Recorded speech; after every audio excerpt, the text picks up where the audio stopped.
태초에 말씀이 있었다. 그리고 인간은 문자를 만들어 그 말씀을 기록했다.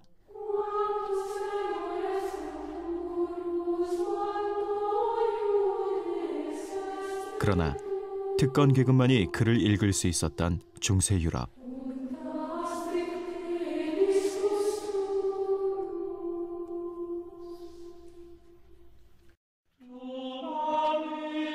하나님의 말씀을 읽고 쓰고 전할 수 있는 건 소수의 사람에게만 해당되는 것이었습니다.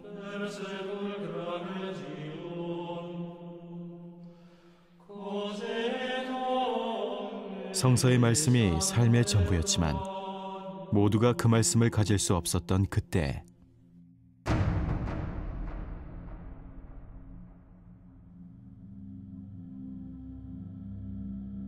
한 줄기 빛이 되어 어둠을 밝힌 책이 있었으니 그것은 바로 42행 성서. 구텐베르크의 금속 활자로 인쇄한 성경이었습니다.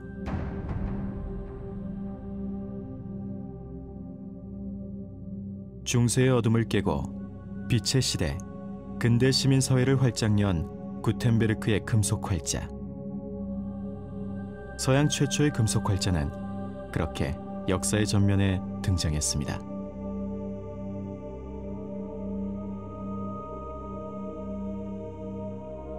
독일의 한 발명가가 만든 이 작은 활자가 인류 역사의 흐름을 바꾸기 시작한 것입니다.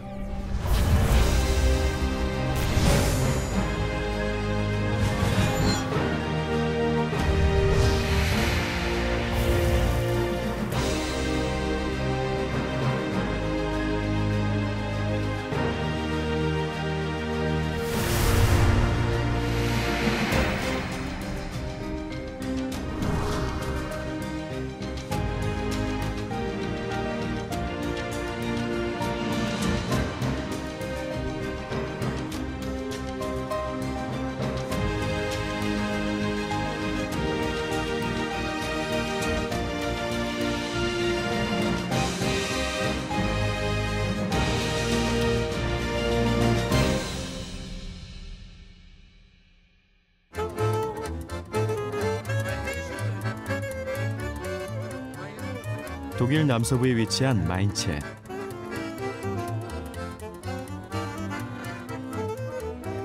독일 최초의 대주교자가 설치된 역사적인 도시이자 요하네스 구텐베르크의 고향이기도 합니다. 지금은 축제가 한창인데요. 매년 초여름이면 마인츠 시내는 이렇게 구텐베르크의 금속 활자 발명을 기념하는 행사로 활기가 넘쳐 흐릅니다. brauche etwas zum Anfassen, zum Riechen. 최초의 금속 활자를 기리는 축제인 만큼 책과 인쇄에 관련된 이벤트가 이어지는데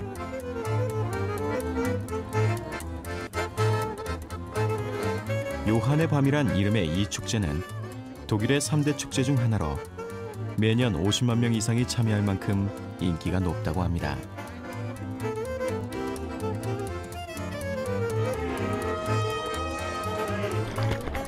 이 재미난 풍경은 견습 인쇄공의 수료식 전통을 재현하는 것이라네요.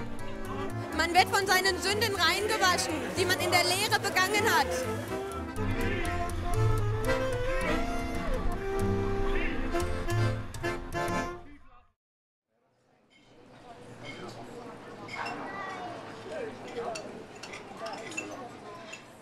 독일 동부 지방의 작은 도시 비텐베르크. 인구 2만 규모의 소도시지만 세계사에서 차지하는 위치는 그 이상입니다. 바로 종교개혁의 발상지이기 때문이죠. 그래서 이 도시의 공식 명칭도 루터의 도시 비텐베르크로 통합니다. 시내 중심부에 위치한 비텐베르크 성교회는 루터의 종교개혁이 시작된 역사적인 장소입니다.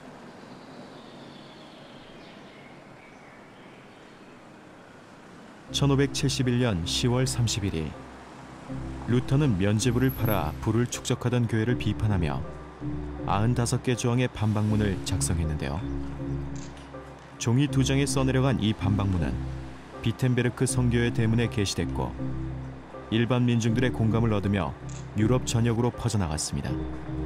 종교개혁의 서막이 열린 것이죠.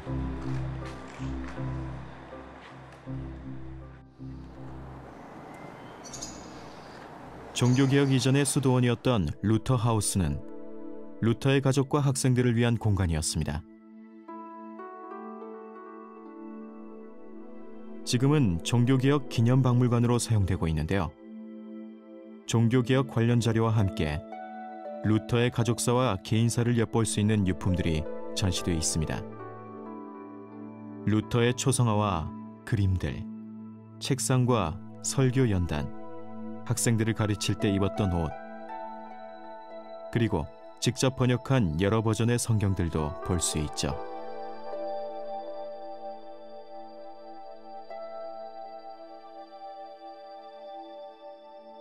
루터의 유물 가운데 가장 주목할 것은 인쇄기입니다.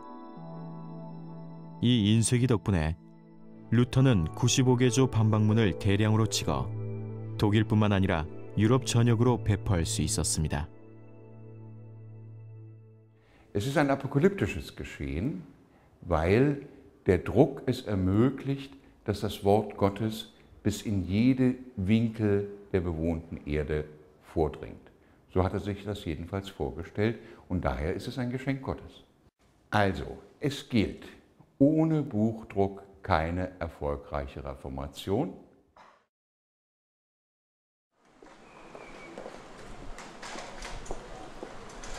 마인츠시 중심에 위치한 구텐베르크 박물관. 구텐베르크와 금속 활자의 위상을 짐작할 수 있는 곳입니다.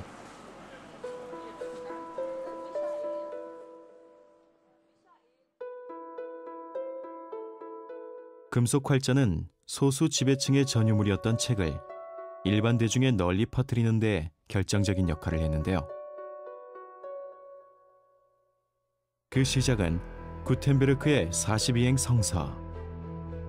구텐베르크는 금속 활자를 발명한 뒤 성경을 가장 먼저 인쇄하기 시작했습니다. 초판으로 180권을 찍었는데 성경 한 권을 필사하는 데에 3년 이상 걸린 것과 비교하면 혁명적인 변화가 아닐 수 없습니다. Der Buchdruck hat für die Menschheit die Möglichkeit bedeutet, über Raum und Zeit hinweg zu kommunizieren. Und nicht nur das, es hat vor allen Dingen bedeutet, dass fast alle Menschen, sobald sie eben schreiben und lesen gelernt hatten, daran teilhaben konnten. 영국의 역사학자 칼라일은 종이와 인쇄가 있는 곳에 혁명이 있다라고 했습니다. 책에 대한 수요가 폭발적으로 증가했고 교육의 기회가 확대되면서 시민사회가 등장하게 됐습니다. 종교개혁에 이어 산업혁명이 일어나고 자본주의 사회가 정착했습니다. 구텐베르크의 금속 활자. 시작은 작았지만 그 결과는 서구 역사의 흐름을 바꿀 만큼 강력했습니다.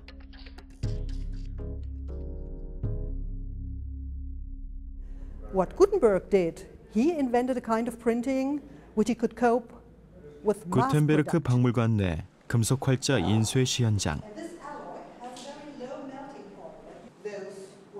힐데브란트 박사는 마인츠시 소속의 자원봉사자로 이곳에서 강의와 인쇄 시연을 담당하고 있습니다. 오늘은 특별한 손님들이 방문했는데요. 마인츠 고등학교와 자매 결연을 맺고 있는 미국의 학생들이 박물관을 찾은 것입니다.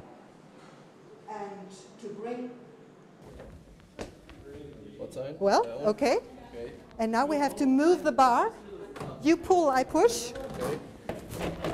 Okay. And now open again, please. Oh, yeah.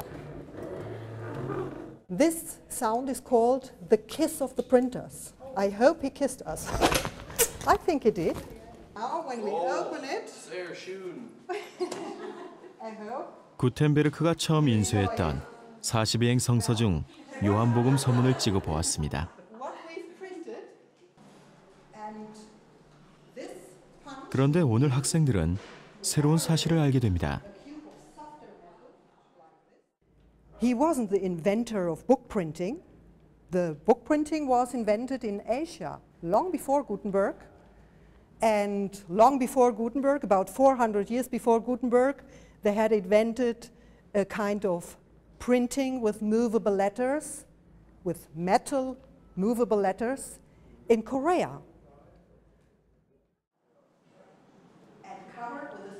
서양 최초의 금속 활자는 구텐베르크의 발명품이었지만 인류 최초의 금속 활자는 한국, 고려의 금속 활자라는 사실.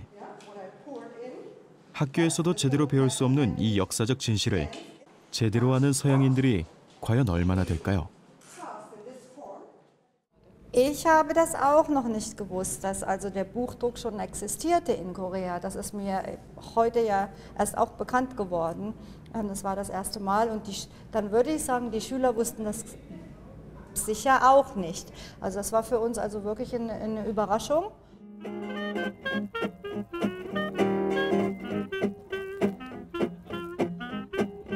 유럽 문화의 중심 파리.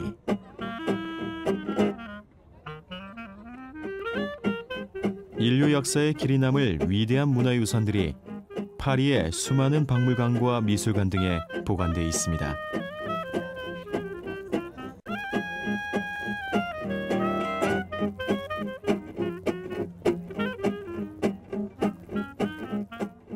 고려가 금속 활자의 종주국이라는 증거도 이곳 파리에서 확인할 수 있었습니다. 프랑스 국립도서관. 수천 년 동안 인류가 쌓아온 지식의 보고이자 세계적인 기록물과 유물을 소장하고 있는 곳입니다. 그중엔 세계 최초의 금속 활자 인쇄본, 우리의 직지심체 요절도 포함되어 있습니다.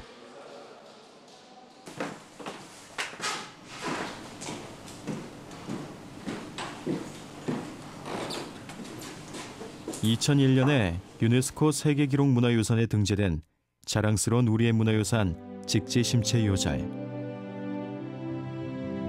직지 전체가 공개되기는 이번이 처음인데요.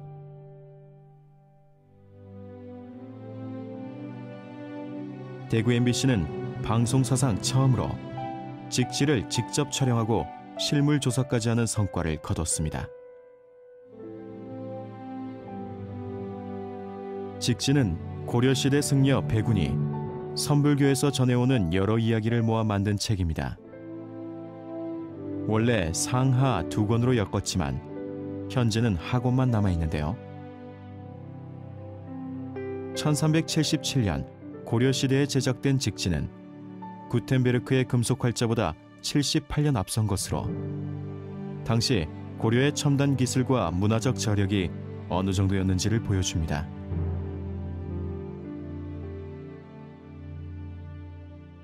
무엇보다도 중요했던 부분은 권 말에 선광 7년, 즉 1377년에 해당합니다. 정사년 7월 1에 청주목외 흥덕사 주자 인시라고 되어 있어서 주자라는 것이 금속으로서 글자를 만들어서 인쇄하였다라고 이렇게 되어 있습니다. 직지가 프랑스로 들어온 건 구한말입니다. 초대 주한 프랑스 공사 플랑시가 직접 구입하면서였는데요.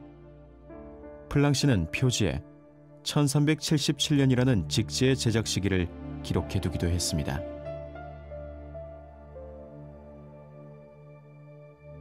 직지의 발견으로 서양 중심으로 되어 있던 금속 활자의 역사는 다시 써져야 했습니다.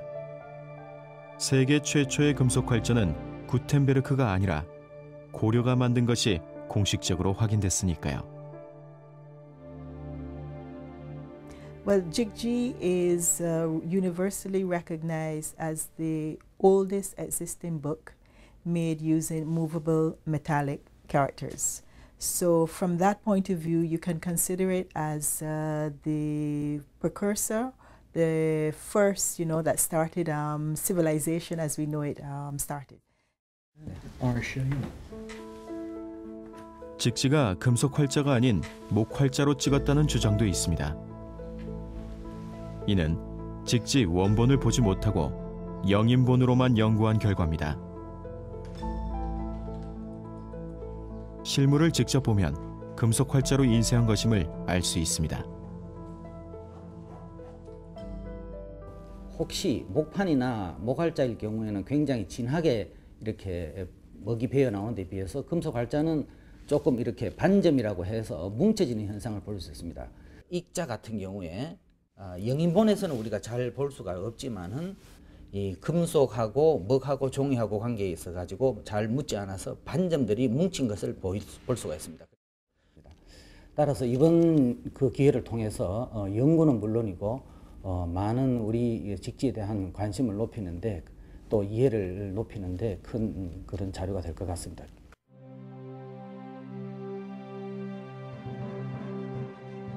직지 전체가 처음으로 공개되면서 직지의 목활자 논란은 매듭이 지어질 것으로 보입니다.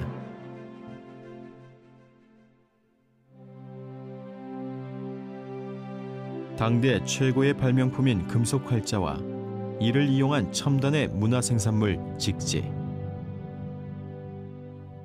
이 둘은 고려 사회를 압축해 놓은 타임캡슐 같은 존재입니다. 그렇다면 금속 활자와 직지를 만든 고려의 문화적 역량은 어디에서 비롯된 것일까요? 그 비밀을 찾아 우리는 지금 고려로 시간 여행을 떠납니다.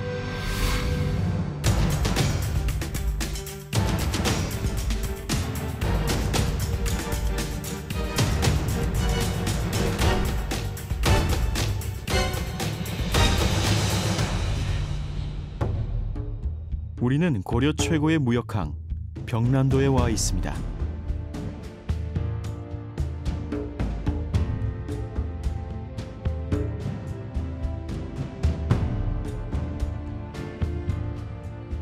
개경에서 30리 떨어진 예성강 하구에 위치한 병란도는 이웃 송나라와 일본뿐만 아니라 저 멀리 인도와 아라비아의 상인까지 오갔으며 코리아라는 이름을 세계에 알린 고려의 대표 무역항입니다.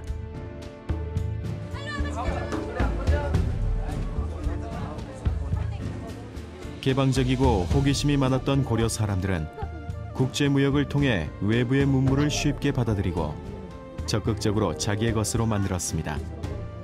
그 결과 높은 기술력과 문화적 파워를 갖출 수 있었는데요. 바로 이러한 것들이 세계 최초의 금속 활자를 만들게 한 원동력이 아니었을까요? 고려시대는 문화적 다양성과 다원성, 이것이 굉장히 중요한 특징을 이루고 있습니다. 그 가운데 이제 금속 활자도 이와 같은 문화적인 힘, 또 문화적인 저력에 의해서 만들어진 그런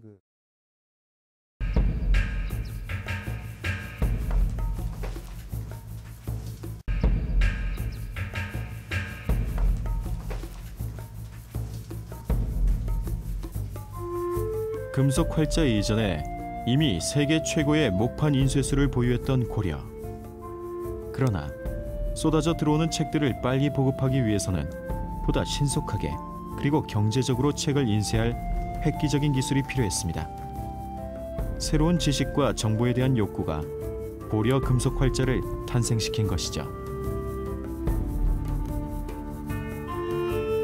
고려의 장인들은 밀랍에 글자를 새기고 진흙 틀을 사용해 필요한 글자를 하나씩 만들어냈습니다.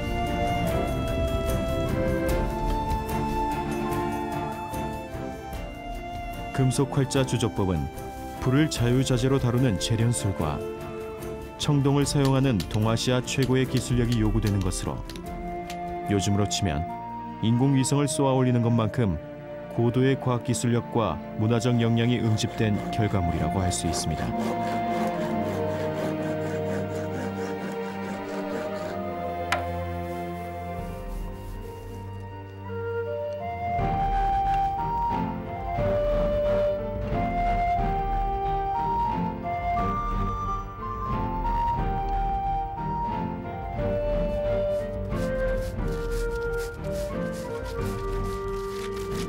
이러한 첨단 기술 문화를 바탕으로 탄생한 것이 세계 최초의 금속 활자 인쇄본, 직지였습니다.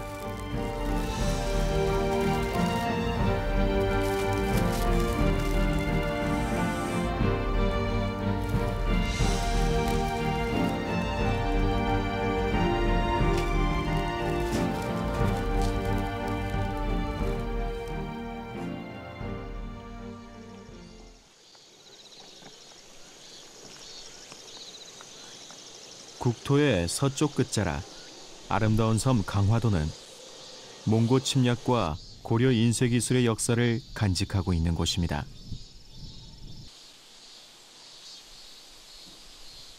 몽고의 1차 침략 이후 항쟁을 결정한 고려 왕실과 최씨 정권은 1232년 수도를 개경에서 강화로 옮겼습니다.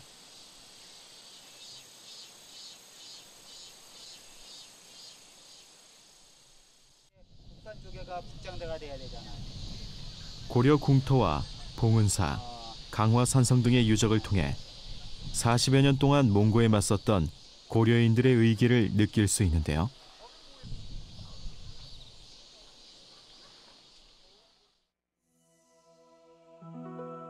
전란이 한창이던 이 기간에도 활자를 만들고 서적을 출간한 것을 보면 고려가 얼마나 높은 기술 문명을 누렸는지 짐작할 수 있습니다. 우리는 지금 고려시대 최고의 문인이었던 이규보의 묘를 보고 있습니다. 우리가 보고 있는 저 너머가 이규보의 묘가 있는 곳입니다.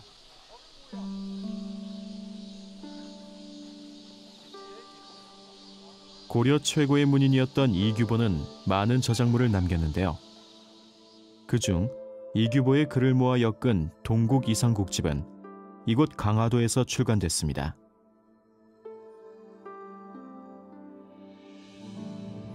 이규보의 동국이상국집 후집 11권에 보면 아주 흥미로운 내용이 기록되어 있습니다.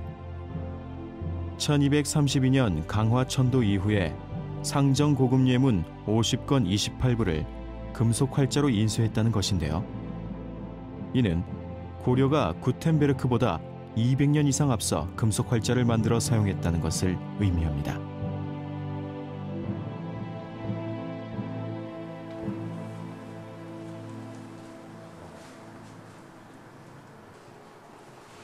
뿐만이 아닙니다. 상정고급 예문 이전에 출간된 또 다른 책에서도 금속 활자에 대한 기록을 발견할 수 있습니다. 바로 1239년 고려에서 목판으로 번각한 남명천하 상송증도가, 증도가라고도 부르는 이 책은 당나라 승려 현각이 지은 선종의 지침서를 주석한 책인데요. 이 책의 발문에 금속 활자 인쇄를 언급하고 있습니다.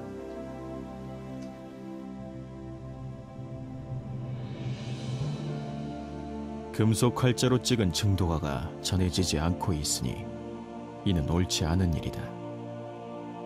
그래서 각공을 모집해 금속 활자본 증도가를 다시 목판에 새기게 하여 길이 전하고자 한다.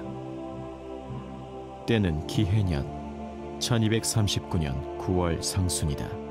중서령 진양공 최인은 삼가 적는다. 강화도 천도 해가지고 전란기인데 그때 금속 활자로 책을 인쇄했다, 이런 그 기록이 있지 않습니까? 전란기에 어떻게 그 책을 금속 활자로 낼 수 있었느냐? 그것은 이미 그 이전에 금속 활자로 책을 내는 그런 기술들, 또 그러한 작업들이 이루어지고 있었다. 금속 활자의 제조와 인쇄.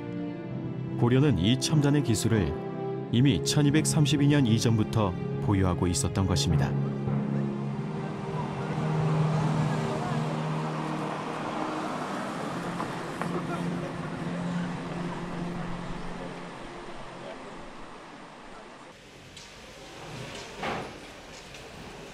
기록으로 보면은 금속 활자가 처음으로 등장하는 것은 직지가 있지만 그것은 1377년이거든요. 이 증도가라는 이 국내 서지학의 최고 권위자 남건희 교수. 줄이 없잖아요. 직진은 이 활자를 가지고 이렇게 만들 때도 뭐냐면 여기다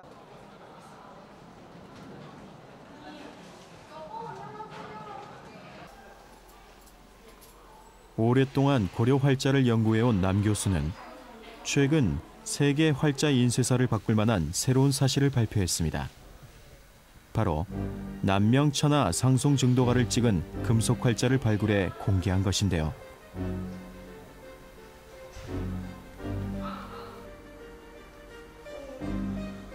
증도가는 현재 목판 인쇄본만 남아 있습니다.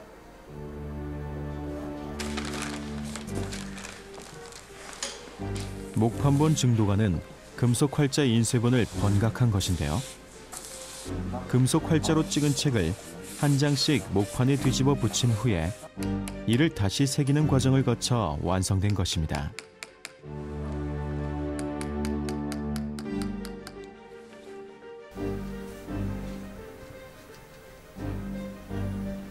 따라서 목판본 증도가의 글자와 남건희 교수가 발표한 금속 활자의 서체를 비교하면 새로 공개된 활자가 증도가를 찍은 고려 금속 활자임을 확인할 수 있습니다.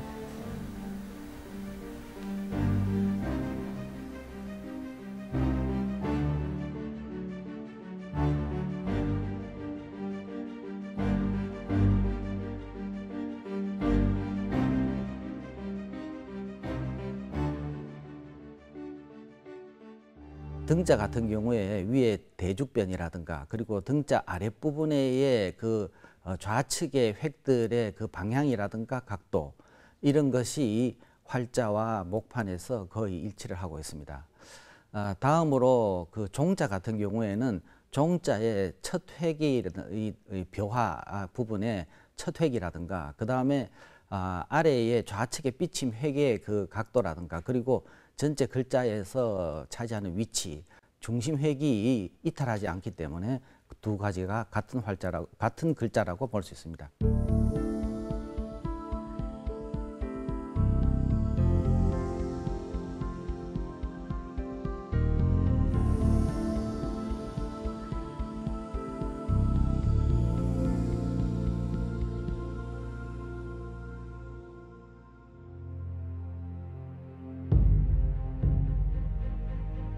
처음 세상에 발표됐을 땐 중국에서 쏟아져 들어오는 모조품이라는 논란이 일기도 했습니다. 하지만 남건희 교수는 활자의 글씨체와 모양, 형태, 각도 등을 조사한 결과 증도가를 찍은 진품 금속 활자임을 확인할 수 있었다고 주장했습니다.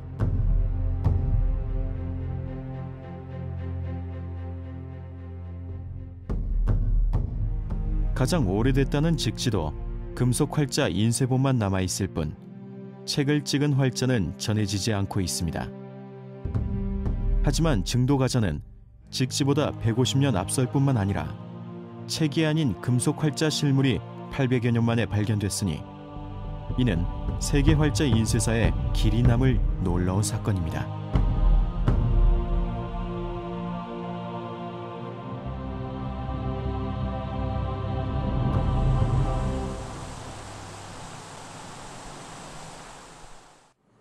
한국학중앙연구원의 이완우 교수는 새로 발표된 금속 활자의 글씨체를 분석해 제작된 시기를 추정하는 연구를 진행했습니다.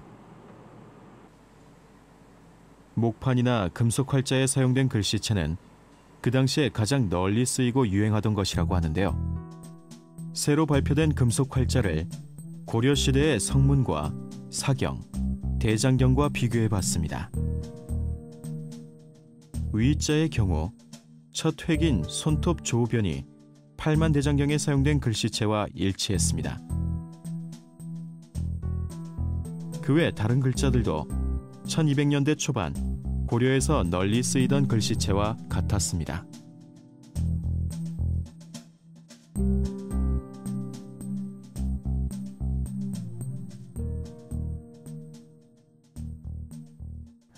본 신출 금속 활자는 1125년 대각국사 뒤 한참 뒤로부터 13세기 전반 제조 대장경이 이루어진 그런 시기에 그 사이에 아마 주저되었을 가능성이 있을 것으로 여겨지며 여기 면에 약간 묻어있는 그쪽이거든요. 남건희 교수 연구팀은 보다 정밀한 외형 분석을 위해 주사 전자현미경을 이용하고 있습니다.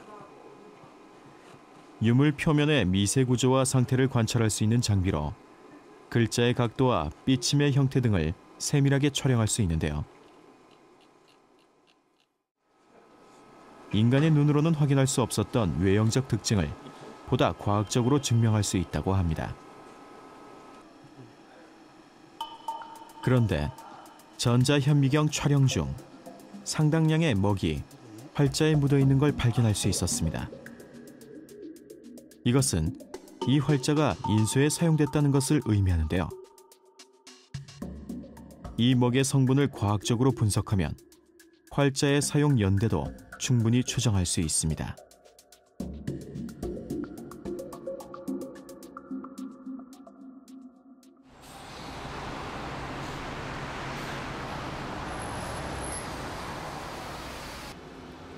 대구 MBC 제작팀은 금속 활자에 남아있던 먹을 이용해 활자의 인쇄 시기를 알아보려고 합니다. 분석 방법은 탄소 동위원소 연대 측정법. 제작진은 보다 정확한 결과를 얻기 위해서 서울대 기초과학공동기기원과 대덕 지질자원연구원에 동시에 분석을 의뢰했습니다. 활자에 붙어있던 먹을 긁어내서 시료를 만든 후 이를 질량 이온 분석기를 통해 방사능 탄소를 측정하게 되는데요. 이렇게 하면 먹을 만든 나무가 베어졌던 시기를 추정할 수 있습니다.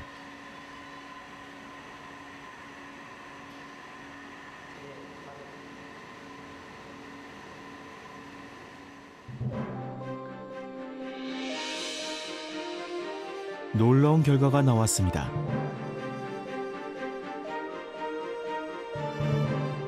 일곱 개의 시로에서 얻은 먹이의 양이 이 실험을 하기에 충분한 것이었고, 저희가 그로부터 얻은 데이터는 AD 900년 정도부터 1200년 정도의 연대를 지시하였습니다.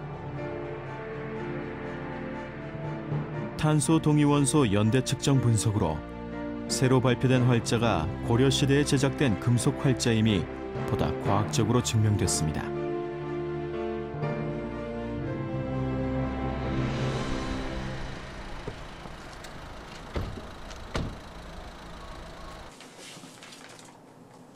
그렇다면 활자를 만들 때 사용한 원료는 어느 지역에서 나온 것일까요? 이를 위해 납 동위원소비 산지 추정법이라는 또 다른 연구 방법을 선택했습니다.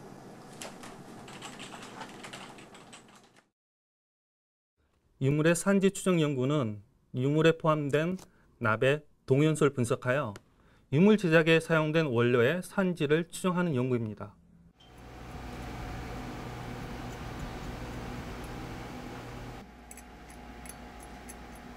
연구팀은 금속 활자에서 약 3mg의 시료를 채취하고 이를 열 이온화 질량 분석기에 넣어서 가열한 후 납을 분리해냅니다. 그리고 납의 동위원소 비율을 분석하면 금속 활자 재료의 산지를 알 수 있습니다.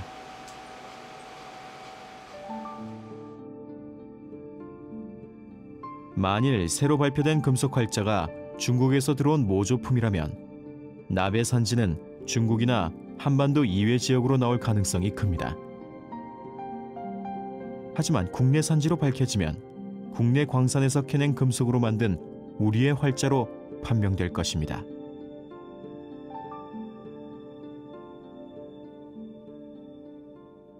이번 금속 활자의 납 동위원소 분석에 따른 산지 추정 결과는 저희들이 제작했던 한반도 영역별 분포도에서 존 3라는 영역에 도시되었습니다. 이는 현재 행정구역상으로는 전라도하고 충청도 지역인데요. 즉, 이 지역 내에 분포했던 광산, 그곳에서 원료가 공급되었고 그 원료를 바탕으로 금속 활자가 제작되었음을 뜻합니다. 이로써 새로 발표된 금속 활자는 우리나라에서 만든 진품임이 다시 한번 증명됐습니다. 하지만 여전히 출처는 의문으로 남습니다. 800여 년 만에 발견된 세계 최초의 금속 활자 증도가자는 과연 어떤 경로를 통해 우리 앞에 나타난 것일까요?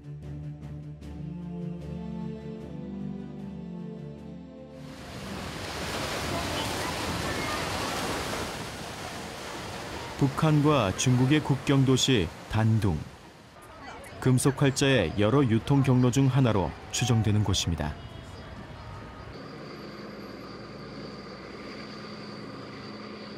압록강을 경계로 신의주와 마주하고 있는 단둥은 육로는 물론이고 물길로도 왕래가 끝없이 이어지는 북한과 중국의 최대 교역 도시입니다. 압록강 위를 항해하는 배들의 상당수가 북한 인공기를 달고 있는 모습에서 이곳이 북한과 중국의 국경 도시임을 실감할 수 있었습니다. 두 나라 사이엔 온갖 물건들이 오간다고 하는데요. 그 중에는 고려의 수도였던 개성에서 몰래 유출된 우리의 문화재급 유물들도 포함되어 있습니다.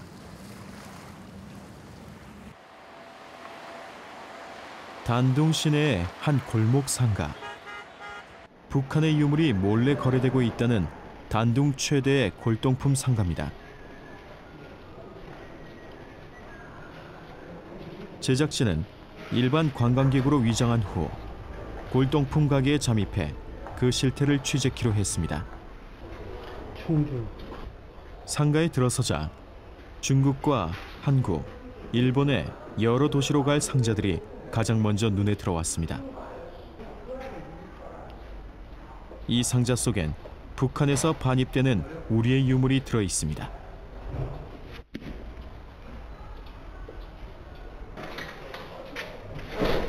제작진은 한 골동품 가게에 들어가 북한에서 나온 유물이 있는지 물어봤습니다. 最近你听过没有最近那个好的东西出来了，好什么都贵，贵呀，大概也多少钱？都1万多，美金1万多，你看过吗？我看过，大概几个呀？我都不看。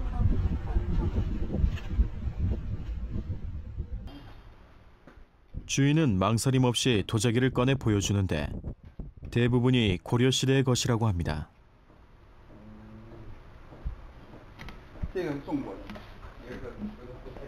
뿐만 아니라 다른 물품까지 추천합니다. 这是中国的，这是我，这是我朝鲜的，那什么时代的？那个高句丽，高句丽啊，是不是那个高丽时代？对，高丽时代。 이곳에서 거래되는 북한 유물은 놀라울 정도로 다양했습니다. 도자기, 그릇, 생활용품과 비석, 사찰 장식까지 없는 게 없었습니다.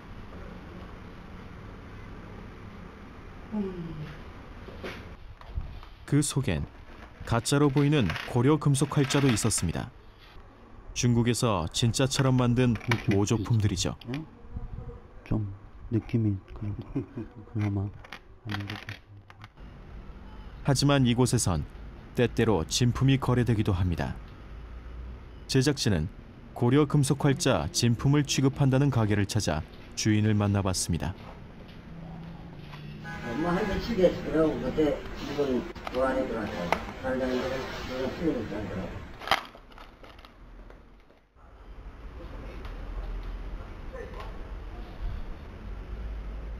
더욱 은밀하게 거래되는 문화재급 유물들은 북한 밀매 조직과 직접 전화 통화까지 하면서 조직적으로 이루어집니다.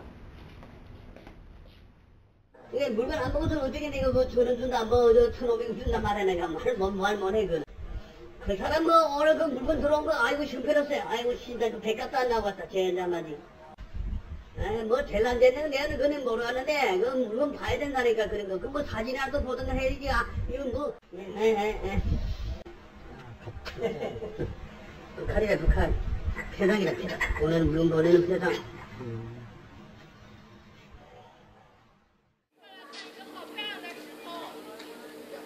최근 북한의 경제난이 더욱 심각해지면서 유출되는 유물의 양도 점점 많아진다고 합니다.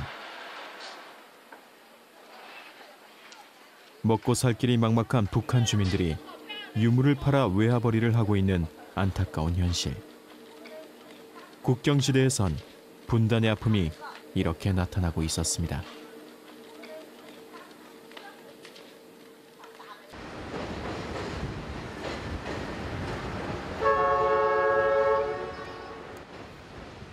단둥과 신의주를 잇는 철교. 저 기차에 몸을 실은 사람들은 어디에서 와서 무엇을 위해 어디를 향해 달리고 있는 걸까요? 분명한 것은 살아남기 위해 이 길을 오가고 있다는 겁니다.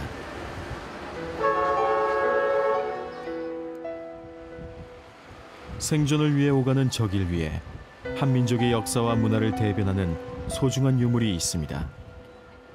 분단 체제 때문에 그 실태조차 파악하지 못하는 사이에 우리의 유물은 해외로 끊임없이 유출되고 있습니다.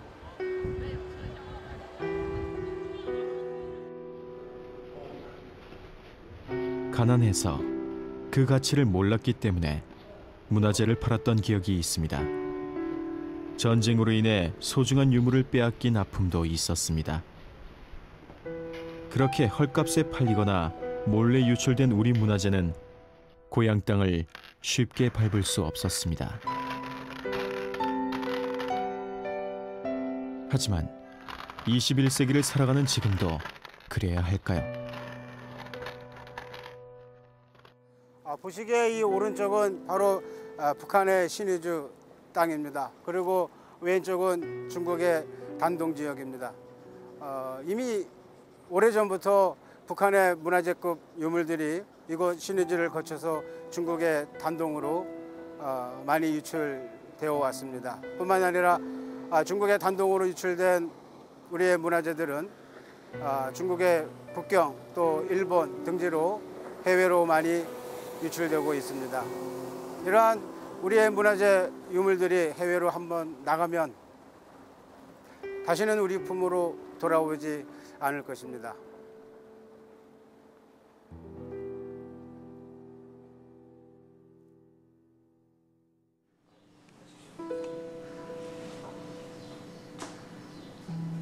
구한 말에 프랑스로 팔렸던 직지는 영원히 우리 품으로 돌아올 수 없습니다. 안타깝지만 이것은 냉엄한 현실입니다. 지금도 전 세계의 수많은 나라들이 반출된 유물의 반환을 위해 문화재 전쟁을 치르고 있습니다. 그것은 유물을 잃어버리는 것은 우리의 정신과 영혼을 빼앗기는 것과 같기 때문입니다.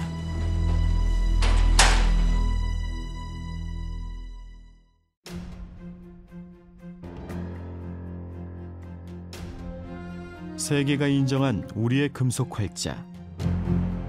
만일 우리 손으로 역사적 문화적 가치를 세우지 못한다면, 그래서 제대로 보존해 후세에 남기지 못한다면 문화재를 잃었던 과거의 전철을 다시 밟을 수밖에 없을 겁니다.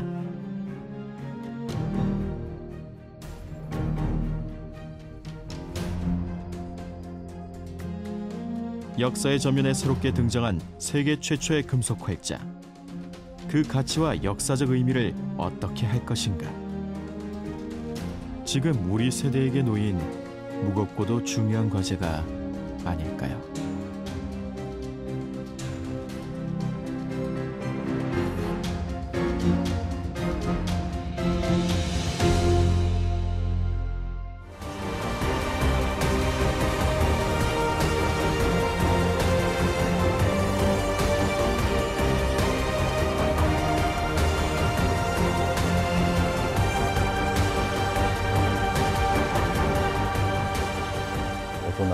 朝鮮半島からそれぞれいわゆる金属活字の技術が入ってきてるんですね。